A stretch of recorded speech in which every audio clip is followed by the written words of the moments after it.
the best way to connect your Redmi Note 14 Pro Plus 5G to a PC or laptop and transfer data is by using the USB cable that is provided inside the box with your phone, the same one that you use for charging your device. And what you need to do is simply connect the device to your computer by using the USB cable. There we go.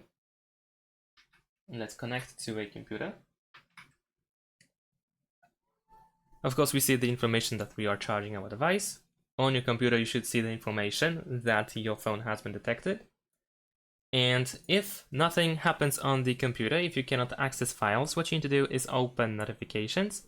Then you should be able to find the information about charging this device via USB. You want to tap on this notification and switch to File Transfer / Android Auto.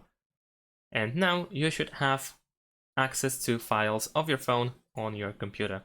And that's it. Thanks for watching. Leave a like and subscribe to my channel and see you in my next videos. Bye.